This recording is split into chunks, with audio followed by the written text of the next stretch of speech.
Usually when we talk about getting a medical diagnosis, there is this underlying expectation of precision. It feels like engineering. You fall, you break your arm, and the x-ray shows that jagged white line right across the bone. Right, it is super clear. Yeah, the doctor just points to the screen and says, there it is. There's the problem. You look at the image yourself, and the issue is completely obvious. It is binary, broken or not broken. And it is clean. Clean, yeah. And it is comforting in a weird way because we like things to be visible. We like our problems to be categorized.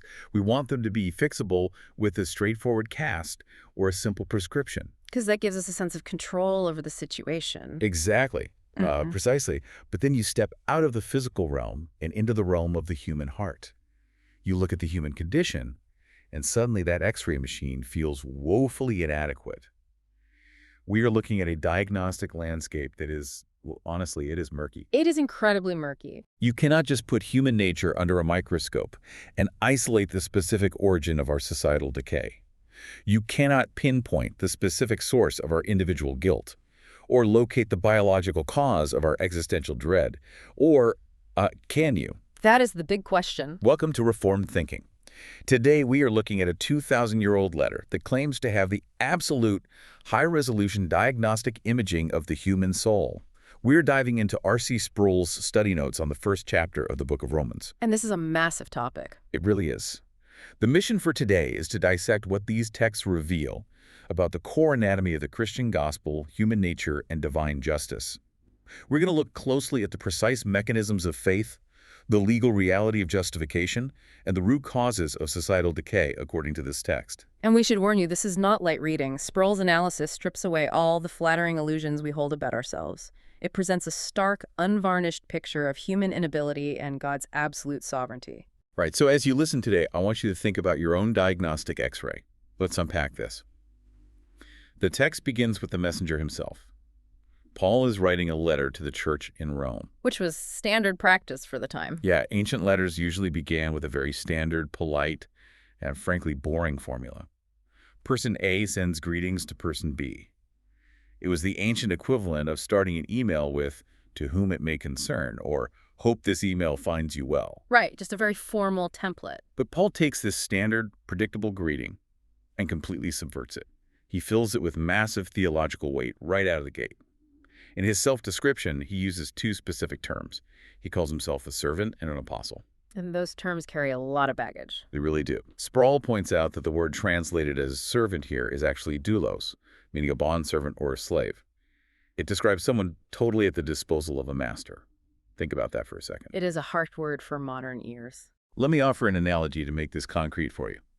Imagine being an on-call employee. Not just on-call for a weekend, but your entire existence is on-call.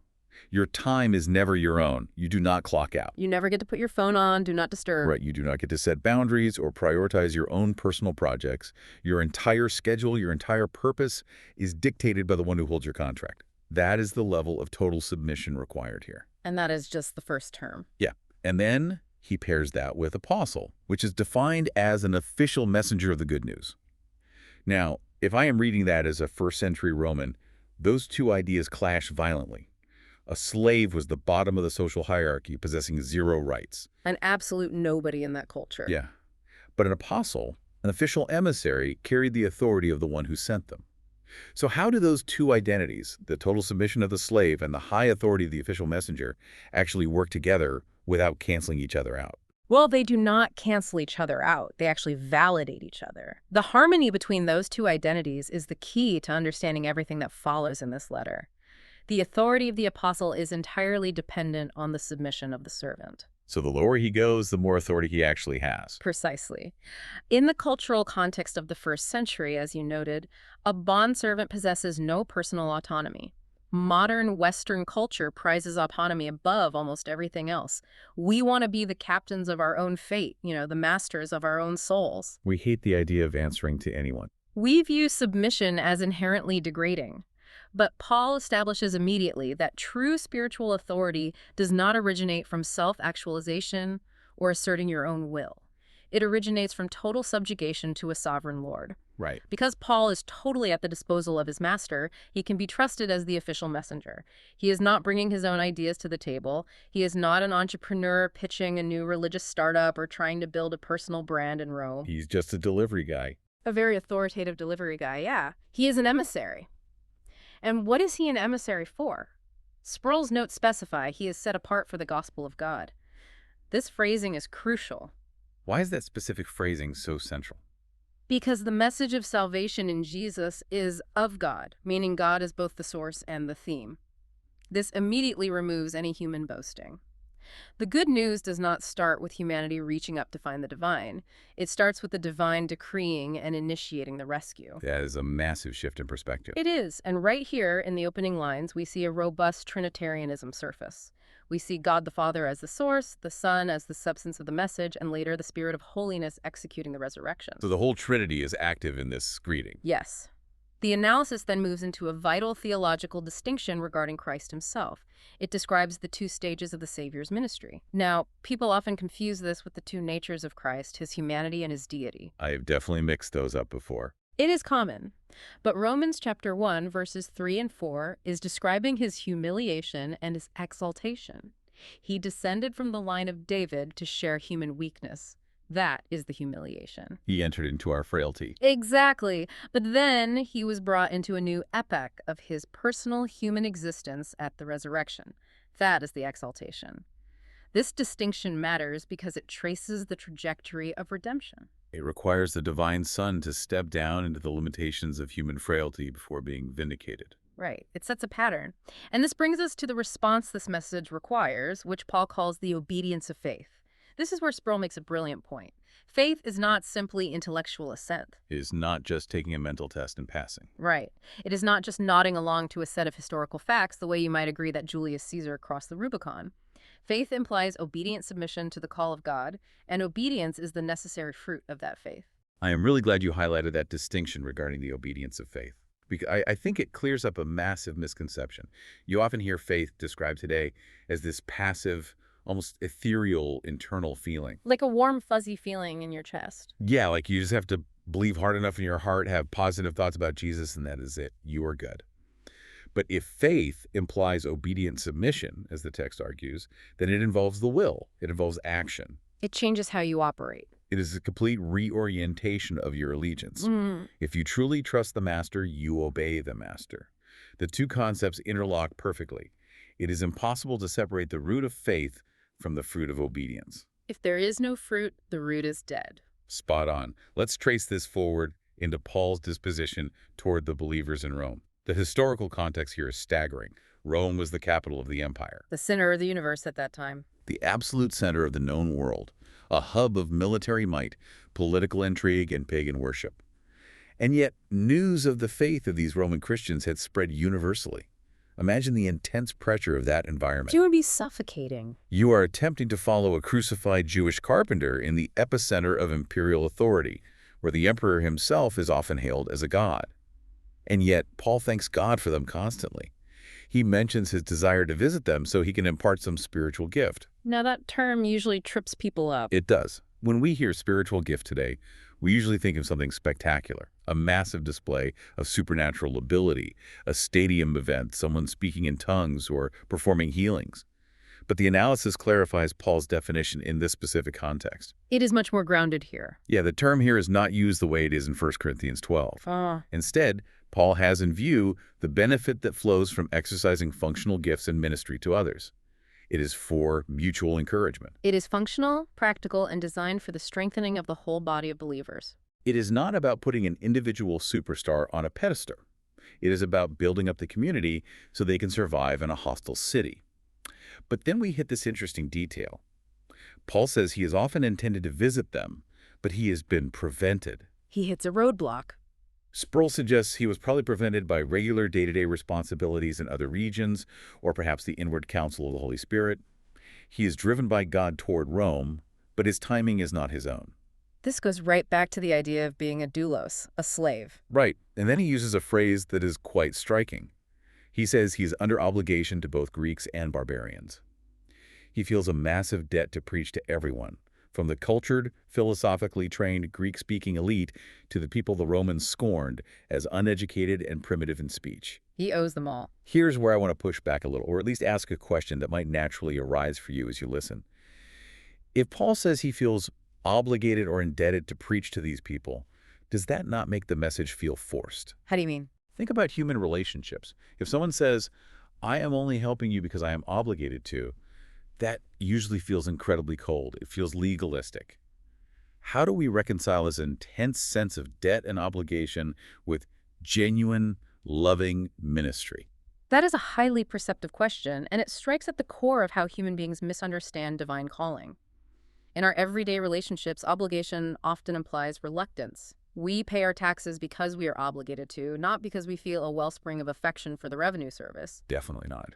We attend a tedious social event out of obligation, silently checking our watches and wishing we were anywhere else. But we cannot project that human reluctance onto Paul's theological framework. So his obligation is fundamentally different. Yes. When Paul speaks of obligation here, we have to analyze how divine calling creates a willing, even joyful indebtedness. The obligation does not stem from a begrudging submission to an arbitrary rule. The obligation stems from the staggering weight of the grace he has received. Because of his past. Exactly. Remember Paul's history. He was a violent persecutor of the church, an enemy of Christ, dragging men and women to prison. And he was sovereignly intercepted on the road to Damascus, subdued by a blinding light, and given a message of total pardon. He was completely broken down and rebuilt. When you receive an unmerited pardon of that magnitude, you become a debtor to grace. You owe your very life to the master who spared you. Therefore, the master's priorities become your priorities. Paul has been entrusted with the gospel for all Gentiles. He is holding something that is not his. Right. The wealth he holds does not belong to him. He is simply the steward of it. If you have the only known cure for a lethal disease, you are obligated to distribute it. That obligation does not negate love. It is the highest expression of love. That makes a lot of sense. You distribute it to the cultured elites, the Greeks, and you distribute it to the marginalized, the barbarians. The good news levels the entire playing field of human status.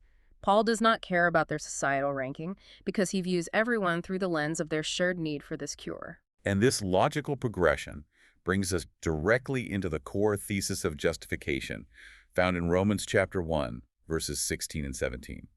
Paul declares he is not ashamed of the gospel. Which was a bold claim back then. Very bold. We really need to parse the cultural context to understand why shame was even a temptation. To the cultured Greek mind, the idea of a crucified Savior was absolute folly. The Greeks valued philosophical wisdom, logic, and rhetorical brilliance. A dead God made no logical sense to them. Right. A God who gets executed by the state is a contradiction in terms to them. Crucifixion was reserved for the lowest criminals, slaves, and rebels.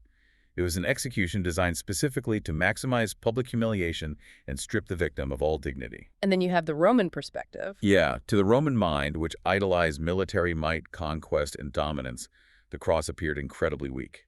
Why would you worship a leader who allowed himself to be crushed by the empire? It sounds like a losing bet. Against that backdrop of intellectual mockery from the Greeks and imperial intimidation from the Romans, Paul's refusal to be ashamed is a radical, almost defiant stance.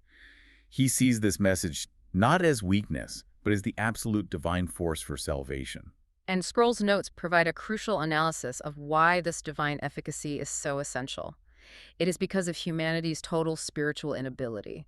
The text points out that humanity is in bondage to sin and Satan. We are stuck. We are totally stuck. We are culpable before God's justice, and we have an utter spiritual inability on account of sin. We cannot rescue ourselves. We are not drowning swimmers who just need someone to throw us a life preserver so we can grab it with our own strength. We cannot even lift our arms. We are already at the bottom of the ocean. We are spiritually dead. We need a life-giving, resurrection-level intervention through the Holy Spirit. That image of total spiritual inability is so jarring. It completely undercuts the dominant narrative of our culture. We live in a world that constantly tells us we just need to try harder or optimize our habits or find our inner truth. We love a good self-help book. We do. We think we can pull ourselves up by our bootstraps. Right. The text is saying, no, your inner truth is bondage. Your natural state is not neutral. It is hostile to God. You do not need a life coach. You need an external rescue. And Paul points out that this rescue goes to the Jew first. Right, and also to the Greek. Sproul unpacks the historical and strategic reasons for this ordering. It honors the history of redemption. God made specific historical covenants with the Jewish people, starting with Abraham. It is a sequential fulfillment. Yeah, Paul's pattern, whenever he entered a new city, was always to start in the local synagogues to prove from the scriptures that Christ fulfills the Old Testament promises. He is careful to uphold the validity of those historical privileges. God did not scrap Plan A to institute Plan B. The gospel is the fulfillment of Plan A. But then we reach the absolute summit of this chapter. Verse 17 introduces the phrase, the righteousness of God. Let's spend some substantial time dissecting this, because Sproul identifies this as a key phrase for the entire letter. It is the hinge everything swings on. It refers to the righteousness of Christ that is reckoned, accounted, or imputed to the one who believes. Imputation. That is a massive theological concept. Yeah. Let me try an analogy to make this concrete for you. Let's hear it. Imagine you are staring at your bank account, and you are not just a little bit in debt. You are bankrupt to the tune of billions of dollars. You have squandered everything, you have absolutely no way to pay it back in 10 lifetimes, and your wages are permanently garnished. A completely hopeless scenario. And you are standing before a judge who demands payment in full today. You are completely ruined. The gavel's about to come down and send you to debtor's prison forever, but then a billionaire steps into the courtroom. Okay. This billionaire has a perfect financial record, infinite resources, and zero debt. Imputation means that the judge legally transfers the billionaire's perfect credit score and limitless funds directly into your empty bankrupt account, instantly. And simultaneously, your massive, unpayable debt is transferred to the billionaire, who pays it off completely out of his own pocket. The judge looks at your account now and declares you totally solvent. You did not earn the money. You did not work for the perfect credit score. You did not slowly pay off the debt over years of hard work. It was credited to you. It was accounted to you instantly.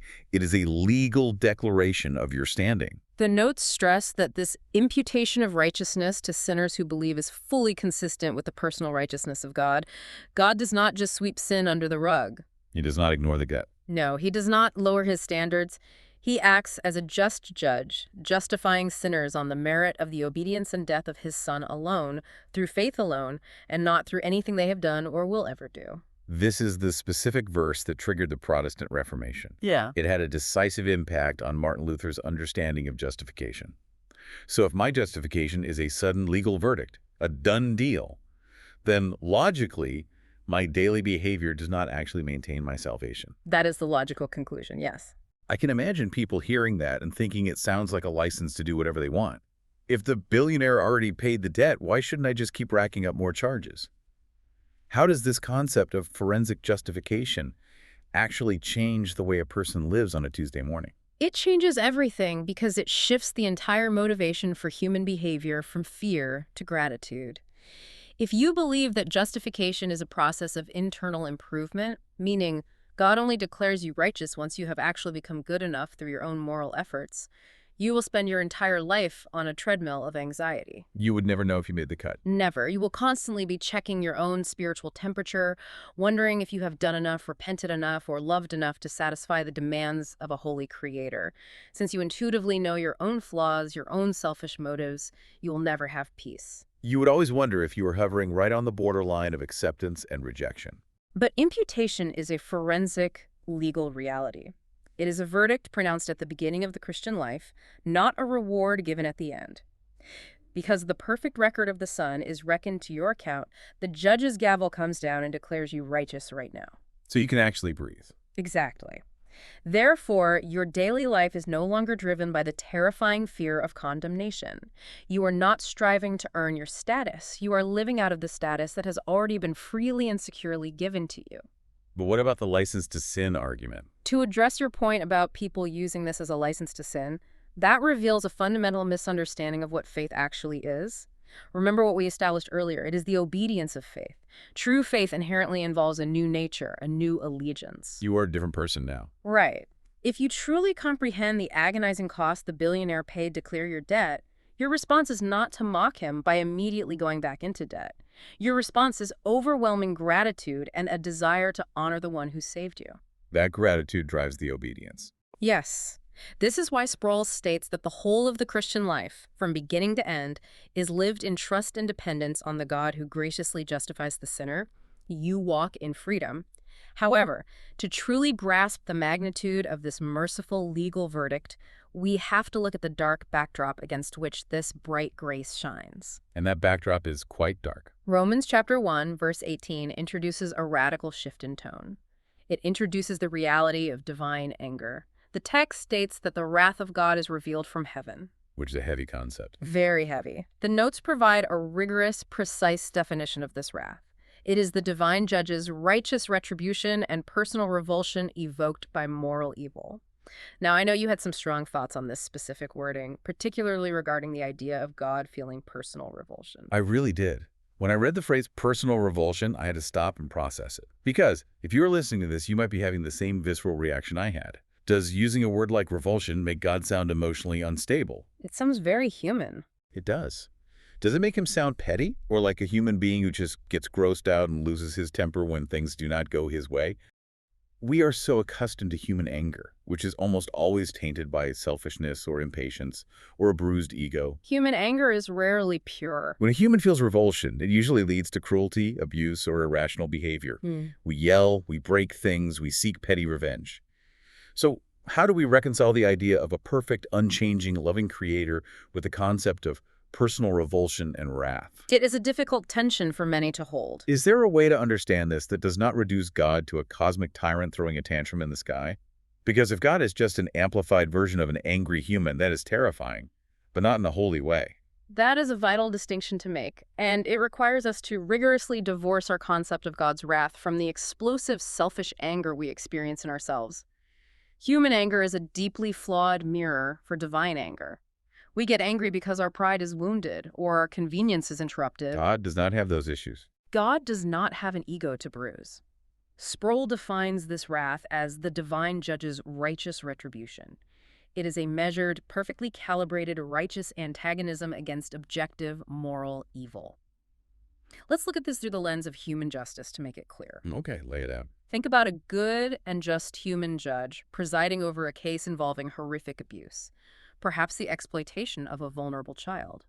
If that judge looked at the evidence, saw the suffering, and felt no revulsion, no stirring of antagonism toward the evil committed, we would not call that judge good. We would be horrified by that judge. We would not praise their calm detachment. We would call them corrupt or morally dead. A lack of anger in the face of staggering evil is a moral failing. Therefore, God's personal revulsion is not a defect. It is the necessary expression of his absolute purity. He has to hate evil because he is good. Yes, he is completely holy, and therefore he must be completely antagonistic toward anything that violates his holy nature and destroys the creatures he made.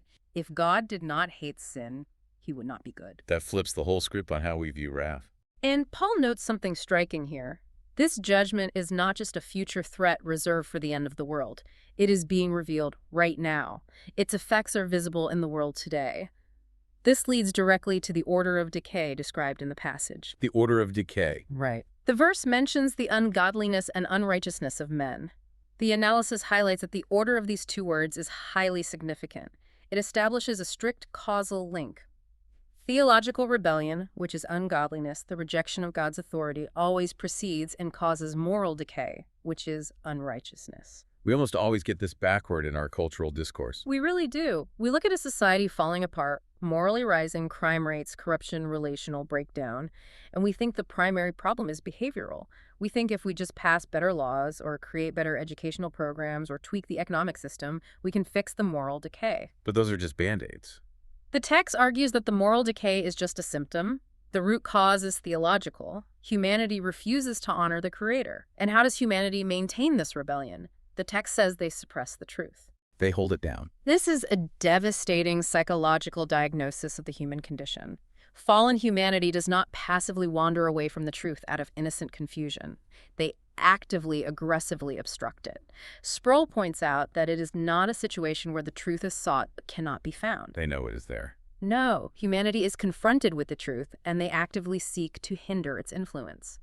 Think of a person trying to hold a massive beach ball underwater. The natural buoyancy of the ball wants to break the surface, but the person is expending constant, exhausting effort to keep it submerged. That sounds exhausting. That is what the human mind does with the knowledge of God. Therefore, the appeal to ignorance, the claim that, well, I just did not know there was a God, is totally invalid. That concept of suppressing the truth, of holding the beach ball underwater, force us to ask a really difficult question.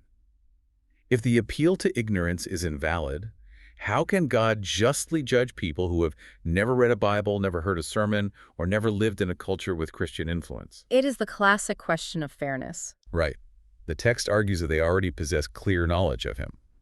This brings us to the concept of general revelation. Sproul discusses how divine revelation in nature is perpetual, meaning it has been broadcasting since the creation of the world. And it is perspicuous. Yes, perspicuous, which is a theological term meaning clear and easy to understand. God's invisible attributes, specifically his eternal nature and divine character, are clearly perceived through the visible medium of creation and providence. Let me flesh out an analogy for this perspicuity. Let's hear it. Imagine you are walking through a dense, completely uninhabited forest. You are miles from civilization. And sitting on a tree stump, you find a small, perfectly constructed mechanical clock. You pick it up. Highly out of place. Very out of place. You see the gears interlocking perfectly. You hear the precise, rhythmic ticking. You see the glass face and the intricate hands keeping perfect time. You do not need to meet the clockmaker to know several things about them with absolute certainty. You know someone made it. You know they exist. You know they possess immense skill, intelligence, and an understanding of mathematics and physics. The visible object clearly reveals the invisible attributes of its creator. The evidence is undeniable. The text is claiming that the entire universe, from the mathematical precision of planetary orbits to the staggeringly complex code of human DNA functions, exactly like that clock. It is a perpetual, undeniable broadcast of divine intelligence and authority. The revelation is manifest, it is not obscured. But here's the tragedy detailed in the text. Humans knew God, they had this real cognitive knowledge through general revelation, but they refused to honor him or give thanks to him. They ignored the clockmaker. They looked at the clock, understood there was a clockmaker, and decided to praise the stump instead. They refused to acknowledge what they cognitively knew to be true. And the text says this refusal darkens the mind. It frustrates all intellectual pursuits. That is the foolish exchange. Sproul describes this as a foolish exchange. Humanity trades the glory of the immortal God for man-made, man-reflecting idols. It is the height of intellectual arrogance leading to absolute foolishness. We take the indelible instinct to worship, which God ingrained in us, and we pervert it by centering it on the wrong object. We worship the creature rather than the creator. So, if we follow this logic, what are the actual consequences of this exchange? When a human mind refuses to acknowledge its own origin and purpose, how does that affect its ability to reason in other, seemingly unrelated areas of life? The logical consequence is a complete disintegration of rationality. If you reject the core premise of the universe, that it is created, sustained, and owned by a sovereign God, every subsequent conclusion you draw will be fundamentally flawed. The foundation is cracked. You are building a massive, intricate intellectual structure on a cracked foundation. Eventually, the whole thing leans and collapses. Sproul states that a refusal to honor God leads all intellectual pursuits to frustration. You are fighting reality. This is because you are trying to understand the world while actively denying the one who gives the world its coherence and meaning. You end up exchanging God's truth for a lie. And the essence of that lie, as the text points out, is blurring the absolute distinction between the creator and the creature. God ordered the universe with specific distinctions, categories, and boundaries. The creator is infinite, self-existent, independent, and worthy of worship. The creature is finite, dependent, derived, and designed to offer worship. When you blur that line and you begin to worship the creation, whether that is nature or human reason or political systems or your own internal desires, you unleash a cascade of deluded thought and depraved practice. You defy the distinctions by which God has ordered natures and relationships. This brings us to the terrifying reality outlined in the next phase of Paul's argument. It is the consequences of this rebellion, summarized by the chilling phrase, God gave them up. That is a terrifying phrase. When humanity insists on exchanging the creator for the creature, what is God's response? The text outlines a judgment that consists of giving them what they demand. We must carefully define the nature of judgment here. It is not what people usually picture. It is not necessarily a lightning bolt from the sky or a sudden natural disaster. Sproul defines this specific judgment as the removal of divine restraints on both sinful actions and their consequences. God essentially removes his hand of common grace. He just lets go. He says, if you want to live in a universe without my authority, I will let you experience the full, unrestrained reality of that choice. The brakes are removed, and the vehicle of human nature accelerates down the hill of its own corrupt desires. That definition of judgment as the removal of restraints is incredibly sobering. It means that the most terrifying thing God can do to a society is not to actively punish it, but to simply leave it alone to pursue its own passions. It is God saying, that will be done. As we parse the text's explanation of where this unrestrained acceleration leads, we encounter Romans chapter 1, verses 26 and 27. When Sproul's analysis gets to these verses, he applies this framework of exchanging the creator for the creature directly to human sexuality. Well, we need to be clear about our role here. Right. We are just reporting on the claims made in the source text here regarding human instincts and actions. We are not taking a side or endorsing the viewpoint. We are just explaining the text. Understood. Go on. The source views all homosexual actions in this light, citing Leviticus chapter 18 and chapter 21. The argument the text makes is that when the base distinction between creator and creature is blurred, other distinctions, what the text calls natural, meaning in accordance with human nature as originally designed by God, also disintegrate. It is a domino effect. Sproul claims that God judges fallen humanity's perversion of worship by giving sinful human beings over to the perversion of other instincts from their proper functions. The listed consequences in the text are the degradation of the body, domination by lust, and bondage to uncontrollable passions. And it mentions a due penalty. The text then mentions that they receive in themselves the due penalty for their error. The notes explain this through the principle of reaping and sowing. Even in a morally fallen world, God's moral order stands firm. You cannot sow seeds of rebellion against the physical and moral design of the universe and expect to reap a harvest of human flourishing. The harvest matches the seed. The harvest is intrinsically related to the crop sown. It is cause and effect. And this brings us to a fascinating linguistic point in the notes regarding the debased mind. There is a brilliant wordplay in the original Greek here that links human action to divine reaction. Can you unpack how the root words connect human choices to this specific divine judgment? Certainly. The linguistic connection here is both brilliant and devastating, and it perfectly illustrates the poetic justice of God. In verse 28, the text says that since they did not see fit to acknowledge God, God gave them up to a debased mind. So what is the Greek doing there? Sproul points out that in the Greek, the phrase did not see fit and the word debased share the exact same root. To translate the wordplay more literally, because humans did not approve of acknowledging God in their knowledge, God consigned them to an unapproved mind. That is quite the exchange. Let's break down what that means. The human mind acted as a judge, evaluated the evidence of God in creation, the clockmaker we discussed earlier, and rendered a verdict. We do not approve of this God. We deem him unworthy of our worship, unworthy of our obedience, and we refuse to retain him in our knowledge. So the human mind rejects the divine authority. In response, the divine judge renders his verdict. Since you have judged my authority to be unapproved, I will hand you over to a mind that is unapproved, a mind that is completely disqualified from discerning truth or moral reality. It is a mind that has lost its compass. This puts humanity in jeopardy.